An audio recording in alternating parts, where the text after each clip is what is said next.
علی بھائی اگلا سوال ہے، قربانی کرنے کا صحیح طریقہ کیا ہے اور تکبیر کے صحیح الفاظ کیا ہیں جو جانور کو ذبح کرتے وقت کہنے ضروری ہیں؟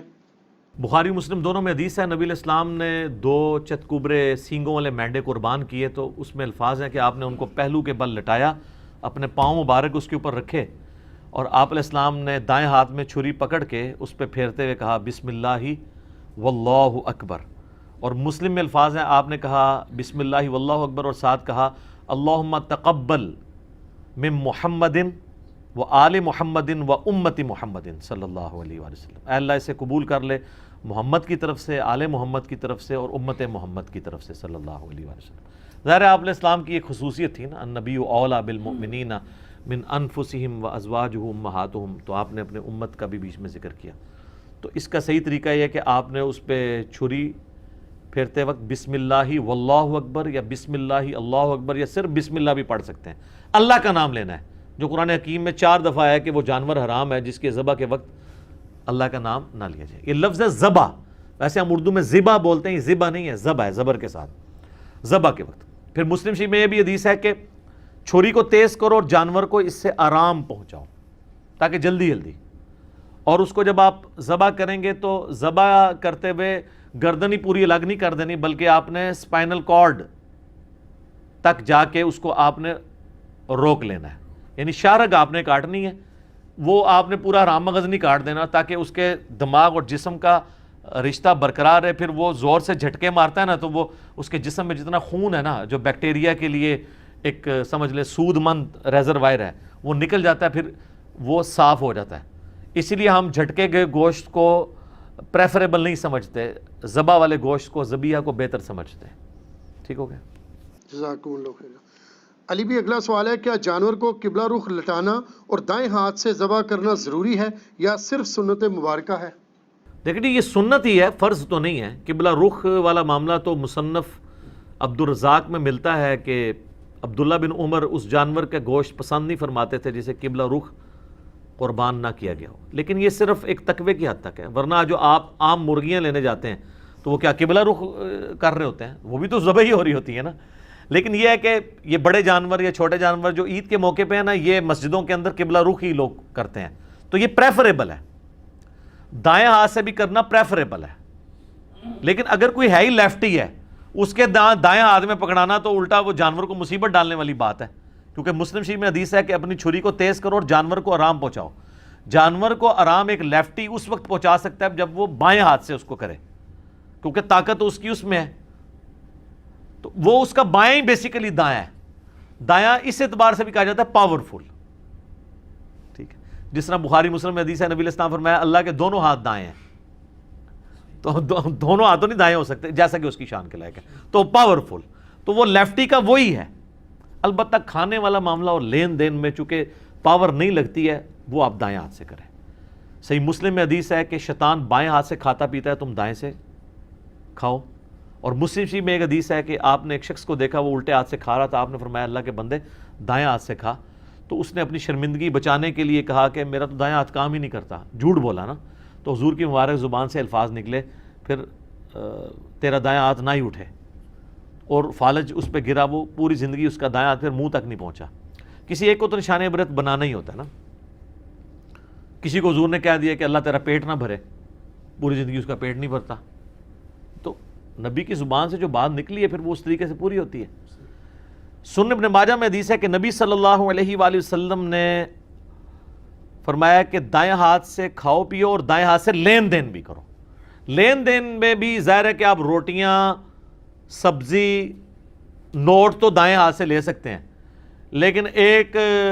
10 کلو کا آپ کو اگر کوئی وزن پکڑا دیتا ہے تو ایک بندہ لیفٹی دائیں ہاتھ میں پکڑے گا تو ہو سکتا ہے وہ جس سے لے رہا ہے اسی کے پاؤں پہ ہی گرا دے پہلے، تو اس میں تو پھر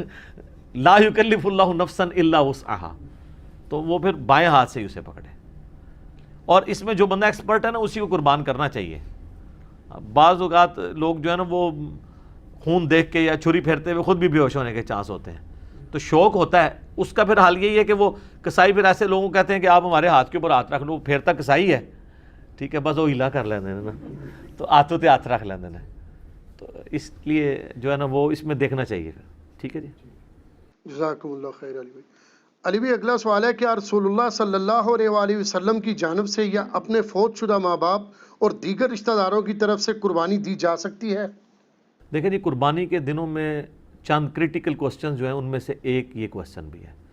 لوگ رسول اللہ صلی اللہ علیہ وآلہ وسلم سے اپنی محبت کا اظہار یہ بھی سمجھتے ہیں کہ آپ کی طرف سے جانور قربان کیا جائے۔ محبت کا اظہار تو اس میں تو کوئی بری چیز نہیں ہے، بلکہ یہ تو ہمارے ایمان کا حصہ ہے، لیکن وہ چیز مشروع بھی ہو۔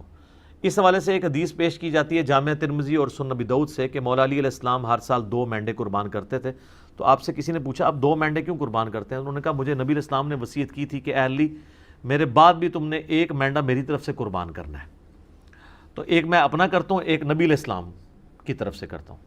اب یہ روایت جو ہے نا جی، یہ کمزور ہے، اس میں شریک القاضی مدلس ہیں اور ان سے روایت کر رہے ہیں، سما کی تصریح نہیں ہے۔ امام ترمذی نے اس حدیث کو لیا ہے لیکن اس پہ جرا کوئی نہیں کیا ہے، لیکن ساتھ ہی انہوں نے عبداللہ بن مبارک کا قول نقل کیا ہے کہ میت کی طرف سے قربانی درست نہیں ہے، اور اگر کوئی قربانی کرے گا تو وہ صدقہ شمار ہوگی، جس طرح کہ میت کی طرف سے آپ صدقہ اور خیرات تو کر سکتے ہیں نا، میت کو تو ثواب پہنچتا ہے صدقہ اور خیرات کا۔ مسئلہ 74 میرا اصالہ ثواب کے اوپر ریکارڈڈ موجود ہے۔ اور پھر عبداللہ بن عمر فرماتے ہیں کہ جو میت کی طرف سے قربانی کی جائے گی نا، پھر وہ چونکہ صدقہ ہے میت کی طرف سے، وہ سارے کا سارا اللہ کی راہ میں خرچ کرنا ہوگا، اور پھر اس میں امپلائڈ ہے کہ پھر گائے میں حصہ نہیں ڈال سکتا، وہ پورا بکرا ہی میت کی طرف سے دینا ہوگا، اور بیسیکلی وہ قربانی نہیں ہو رہی ہوگی بلکہ وہ صدقہ ہو رہا ہوگا، اور وہ آپ خود نہیں کھا سکتے، اصالہ ثواب کے لیے ہو رہا ہوگا۔ باقی جو لوگ اب اس معاملے میں اجتہاداً کہتے ہیں کہ میت کی طرف سے قربانی ہو سکتی ہے اور نبی علیہ السلام کی طرف سے بھی ہو سکتی ہے، اس کی دلیل وہ پکڑتے ہیں وہ مسلم کی حدیث سے کہ نبی علیہ السلام نے جب چتکبرے مینڈے قربان کیے تو آپ نے الفاظ استعمال کیے، اللہم تقبل من محمد و آل محمد و امت محمد، کہ اے اللہ اسے قبول کر لے محمد صلی اللہ علیہ وآلہ وسلم کی طرف سے، ان کی آل کی طرف سے اور ان کی امت کی طرف سے۔ تو یہ تو نبی علیہ السلام کی خصوصیت تھی، کیونکہ النبی اولیٰ بالمؤمنین من انفسہم وازواجہم امہاتہم، نبی صلی اللہ علیہ وآلہ وسلم مومنین کی جانوں پر اس سے بڑھ کر حق رکھتے ہیں، اور مومنین کی مائیں ہیں ان کی بیویاں جو ہیں نبی علیہ السلام کی۔ اس کانٹیکسٹ میں ایک حدیث بخاری مسلم میں ہے کہ جب اللہ تعالیٰ نے نبی علیہ السلام کو وسعت دی تو جب کبھی کوئی مقروض کا جنازہ لایا جاتا تھا نا، تو اس وسعت سے پہلے تو آپ کہتے تھے کہ جب تک اس کا قرضہ نہیں اترتا میں جنازہ نہیں پڑھاؤں گا، اور جب مقروض کا جنازہ وسعت کے بعد آتا تو آپ فرماتے ہیں کہ قرآن میں آیت ہے النبی اولیٰ بالمؤمنین من انفسہم وازواجہ امہاتہم، تو میں سب سے زیادہ حقدار ہوں کہ میں اس کا قرض اتاروں۔ یعنی آپ علیہ السلام نے یعنی خالی اس رشتے کو اویل نہیں کیا۔ یہاں تو پیری مریدی میں لوگ کیا کہتے ہیں کہ وہ پیر کہتا ہے کہ مرید میرے لیے قربانی کرے کیونکہ میرا اس کی جان سے بڑھ کے اس پہ حق ہے، اور رسول اللہ کا تو واقعی ہم پہ ہماری جان سے بڑھ کر حق ہے، اور حضور کہہ رہے ہیں حق تو میرا ہے اس کے اوپر، لیکن جب اس پہ اس طرح کا وقت آیا تو میں اس کے روحانی باپ کی حیثیت سے اس کا قرضہ خود اتاروں گا۔ روحانی باپ تو ہے نا امت کے۔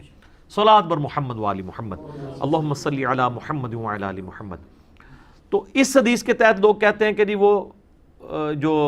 نبی علیہ السلام نے کہا کہ میری طرف سے اور میرے گھر والوں کی طرف سے، آل کی طرف سے، امت کی طرف سے، تو کہتے ہیں پھر امت بھی اگر حضور کی طرف سے کر دے تو پھر میں یہ کہوں گا کہ یہ پھر مسئلہ اجتہادی ہے، ضعیف احادیث بھی اس کو سپورٹیو ہے، اگر کوئی دینا چاہتا ہے ضرور دے، لیکن گائے میں نہ حصہ ڈالے، اللہ سے ایک بکرا دینا چاہتا ہے ضرور دے۔ اور پھر جس طرح ابن مبارک نے فرمایا، عبداللہ ابن مبارک نے امام حنیفہ کے شاگرد ہیں، امام حنیفہ کے شاگردوں میں سے ہیں اور امام بخاری کے دادا استادوں میں سے،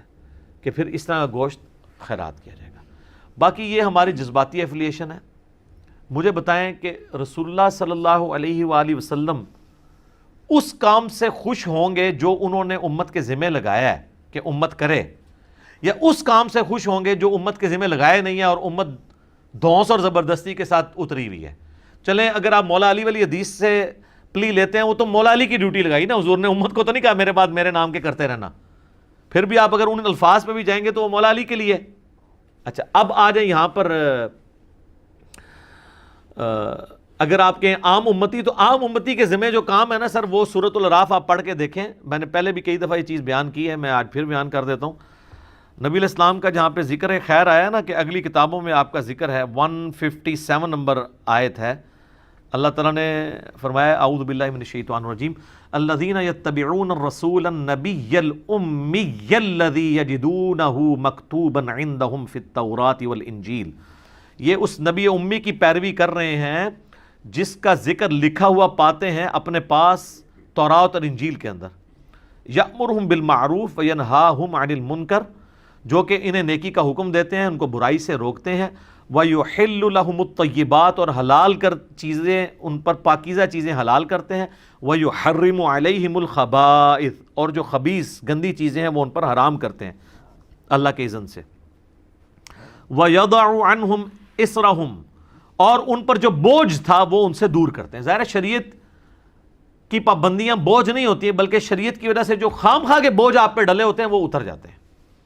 والاغلال التي كانت عليهم، اور جو ان کے گردنوں میں توق پڑے تھے وہ ان سے دور کرتے ہیں۔ خام خواہ کے ایک ان کی روایتیں چل رہی تھیں،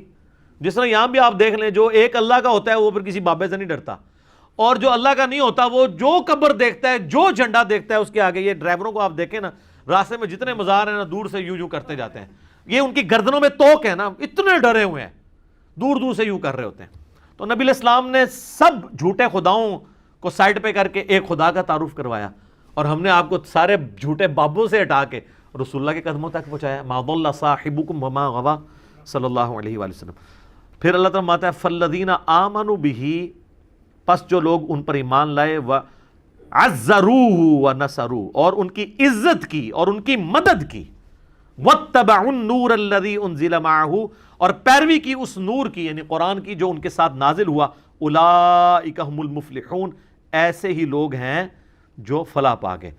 تو اللہ تعالیٰ فرما رہا ہے کہ رسول اللہ صلی اللہ علیہ وآلہ وسلم کے ساتھ محبت کا تقاضا یہ ہے کہ آپ ان پر ایمان لاؤ، قرآن کی پیروی کرو، اور رسول اللہ کی اس کاز میں جس کاز کے لیے وہ دنیا میں آئے ان کی مدد کرو۔ آج بھی رسول اللہ کی آپ نے مدد کرنی ہے، یعنی ان کے دین کی مدد کرنی ہے۔ یہ یعنی رسول اللہ صلی اللہ علیہ وسلم ہمارے محتاج نہیں ہے، لیکن جو ایک روحانی باپ کی حیثیت سے ہم پر حق ہے ان کا، جو بخاری مسلم میں آپ نے یوم النحر کے خطبے میں بھی کہا ہے اور یوم عرفہ کے خطبے میں بھی، کہ کیا میں نے اللہ کا پیغام تم تک پہنچا دیا؟ سب نے کہا یا رسول اللہ پہنچا دیا۔ آپ نے فرمایا اب تمہاری ذمہ داری ہے کہ اس پیغام کو دوسرے لوگوں تک پہنچاؤ۔ پھر 3 دفعہ آپ نے گواہ بھی کیا، اللہم اشہد اللہم اشہد اللہم اشہد، اے اللہ گواہ رہنا، اے اللہ گواہ رہنا، گواہ رہنا، یہ لوگ مان رہے ہیں کہ میں نے پیغام پہنچا دیا۔ تو نبی علیہ السلام اس کو شہادت علی الناس کہتے ہیں، اللہ کے گواہ بن کے انسانیت کے اوپر کھڑا ہونا، ٹھیک ہے۔ تو یہ آپ کی ذمہ داری ہے۔ ہم لوگ یعنی اس ٹینشن میں پڑے ہوتے ہیں کہ میں نے حضور علیہ السلام کے نام کا بکرا کرنا ہے، ٹھیک ہے، یا کوئی شخص انگوٹھے چومنے کو محبت کا اظہار سمجھتا ہے۔ سر محبت کا اظہار اس کو آپ سمجھیں، میں اس کو فیل کر سکتا ہوں، میں ایک ادنا سا انسان ہوں، مجھے میرے ساتھ جو لوگ اٹیچ ہیں، میرے لیے کوئی کھڑا ہو جاتا ہے مجھے تو برا لگتا ہے، یا کوئی میرے لیے جھک جاتا ہے، یا مجھے کوئی پروٹوکول دیتا ہے تو مجھے نہیں لگتا، اچھا نہیں لگتا۔ مجھے اچھا وہ بندہ لگ رہا ہوتا ہے کہ جو ہم نے یہ دعوت توحید اور سنت کی دعوت بلند کی ہے اس کے لیے قربانیاں دے رہا ہے۔ یہ میں اس چیز کو سمجھ سکتا ہوں، ایک چھوٹے سے لیول پہ کام کرنے والا، اور میں اس کو فورس ہی کر سکتا ہوں کہ وہ جو شخص ہماری اس دعوت میں ہمیں سپورٹ نہیں کر رہا اور صرف جو ہے وہ آگے پیچھے پھرنے کے چکروں میں ہے، تو مجھے تو وہ کوئی کچھ بھی کنٹریبیوٹ نہیں کر رہا۔ میرا بازو تو وہ بنا ہوا ہے کہ جو ہم کاز کے لیے اٹھے ہیں اس میں مجھے سپورٹ کرے، تو اس کو مجھے یہ کہنے کی ضرورت نہیں پڑے گی کہ علی بھائی میرے لیے دعا کریں، میرے اندر سے اس کے لیے دعائیں نکل رہی ہوں گی۔ سیدھی سی بات ہے۔ اب جو لوگ بھی سوشل میڈیا پہ ہماری اس دعوت کو عام کر رہے ہیں، میں نے کئی لوگوں کو دیکھا تک نہیں ہے، لیکن میرے دل سے دعا، کوئی اچھا کلپ کسی نے اچھا تھمبنیل بنایا، میں اس کے لیے دعا میرے دل سے نکلتی، یار یہ اس کاز میں ہمیں سپورٹ کر رہا ہے۔ تو رسول اللہ صلی اللہ علیہ وآلہ وسلم کے تو ذمہ اتنی بڑی ذمہ داری اللہ نے لگائی ہے، وَمَا أَرْسَلْنَاكَ إِلَّا كَافَّةً لِلنَّاسِ بَشِيرًا وَنَذِيرًا، پوری انسانیت کے لیے آپ کو ڈر سنانے والا اور خوشخبری سنانے والا بنا کے بھیجا گیا۔ تو آپ علیہ السلام کی تو خوشی اس میں ہوگی کہ آپ کے ہم میسج کو آگے لے کے چلیں، نہ کہ قربانی کے دنوں میں ہم اس چکر میں پڑ دیں کہ نبی علیہ السلام کے نام کا بکرا کرنا ہے نہیں کرنا۔ کئی لوگ تو ایسے ہیں جو کہتے ہیں ہمارے پاس ایک ہی بکرے کے پیسے تھے تو ہم نے نبی علیہ السلام کے نام کا کر دیا، اپنا کیا ہی نہیں ہے۔ یہ کون سی شریعت میں عمل ہو رہا ہے؟ تو رسول اللہ صلی اللہ علیہ وآلہ وسلم اس عمل سے خوش ہوں گے جو آپ چاہتے ہیں آپ سے۔ آپ کی عزت کا کوئی بھی معیار جو آپ نے رکھا ہے وہ قابل قبول ہوگا، اور جو آپ صلی اللہ علیہ وآلہ وسلم نے نہیں رکھا وہ مردود بھی ہو سکتا ہے، قابل قبول بھی ہو سکتا ہے، لیکن وہ تو ڈیفینیٹلی قابل قبول ہے جو آپ نے رکھا ہے۔ جامعہ ترمذی میں موجود ہے، ابو داؤد اور ابن ماجہ میں ڈیٹیل حدیث ہے، اور اس حدیث کے اندر شریک القاضی مدلس ہیں، لیکن سما کی تصریح سنن کبریٰ البیہقی میں موجود ہے کہ ایک صحابی قیس بن سعد کہتے ہیں میں کوفے کے پاس ہیرا نامی شہر میں گیا تو میں نے دیکھا لوگ اپنے سردار کو سجدہ کرتے ہیں، تو جب میں مدینہ شریف واپس آیا تو میں نے حضور علیہ السلام کو سجدہ کیا، آپ نے فرمایا سر اٹھا یہ کیا کر رہا ہے، جب میں فوت ہو جاؤں گا تم میری قبر سے گزرو گے تو کیا اس پہ بھی سجدہ کرو گے؟ ان کا نہیں یا رسول اللہ۔ تو آپ فرمایا پھر مجھے بھی سجدہ کیوں کر رہے ہو؟ اگر میں سجدہ جائز سمجھتا تو بیویوں سے کہتا اپنے خامدوں کو سجدہ کریں اس حق کے سبب جو اللہ نے ان کو دیا ہے۔ تو نبی صلی اللہ علیہ وآلہ وسلم نے اپنی عزت اور تعظیم کا وہ راستہ جو شرکی کیٹیگری میں فال کر سکتا تھا یا آپ کی تعلیمات کے خلاف تھا، اس کو سائڈ پہ کر کے آپ نے کہا یہ کام ہے کرنے کا۔ آپ دیکھیں کئی صحابہ ہیں جو حضور کی وفات کے وقت وہاں موجود نہیں تھے، وہ بڑی دردناک حدیث ہے۔ معاذ ابن جبل کو جب حضور علیہ السلام نے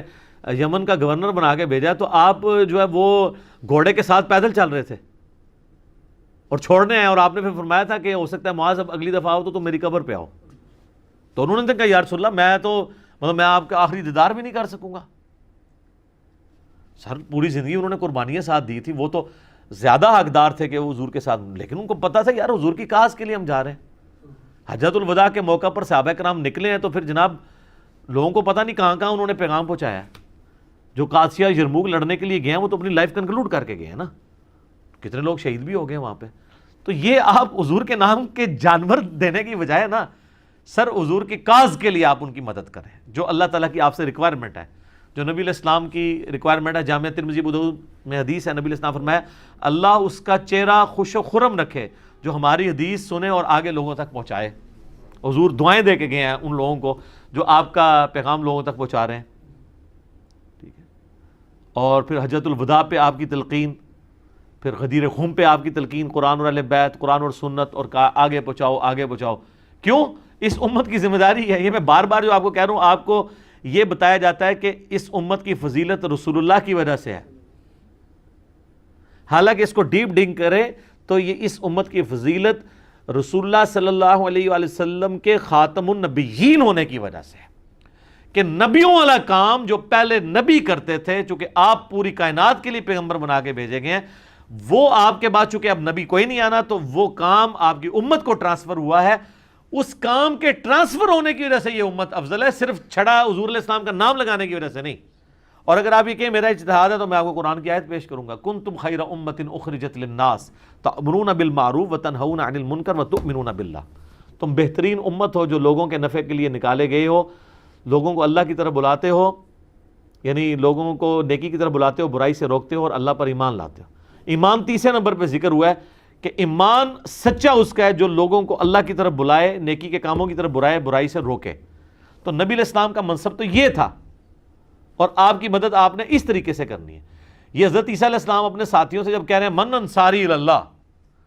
تو کوئی مطلب نعوذ باللہ من ذالک کو دنیاوی طور پہ کوئی فوڈ چین کھولنے کے لیے تو نہیں وہ کہہ رہے تھے، دین کے مدد کے لیے۔ تو حواری قال الحواریون نحن انصار اللہ، ہم جو ہیں وہ اللہ کے مددگار، اس کے دین کے مددگار ہیں۔ تو رسول اللہ کے نام کے بکرے قربان کرنے کی بجائے نا آپ دین میں ان کے لیے مدد کریں اور اس دین کے پیغام کو پہنچائیں، یہ ہے کام کرنے والا۔ تو باقی ساری چیزیں تو ثانوی ہیں، باقی آپ اصالہ ثواب کے اوپر مسئلہ 74 میرا دیکھ لیں، 10 لاکھ سے زیادہ لوگ وہ یوٹیوب پہ ویڈیو دیکھ چکے ہیں، بلکہ 1.2 یا 1.3 ملین کے قریب لوگ دیکھ چکے ہیں۔ اس میں میں نے اصالہ ثواب کی ساری شکلیں بیان کی ہیں، تو اس کیٹیگری میں یہ ضرور فال کرے گا۔ قربانی والا مسئلہ جو ہے وہ مختلف ہے، باقی وہ جو حدیثوں سے سہارا لیتے ہیں وہ روایتیں کمزور ہیں، اور پھر زیادہ سے زیادہ مولا علی کی خصوصیت ہوگی، اور باقی رہا رسول اللہ کا کہنا کہ محمد آل محمد اور امت محمد کی طرف سے قبول کر، تو یہ نبی علیہ السلام کی خصوصیت ہے۔ ورنہ تو آپ بھی جب پھر قربانی کریں تو آپ بھی کیا پھر یہ ساتھ کہیں گے کہ میری طرف سے، میرے گھر والوں کی طرف سے، رسول اللہ کی طرف سے اور پوری امت کی طرف سے قبول کر، لہٰذا پوری امت نے کرنے کی ضرورت ہی نہیں ہے، ٹھیک ہے، اس طرح تو نہیں ہے۔ تو اس جو خصوصیت والی چیز ہے اس کو اس طریقے سے دیکھنے کی ضرورت ہے۔ ٹھیک ہو گیا؟ جزاکم اللہ۔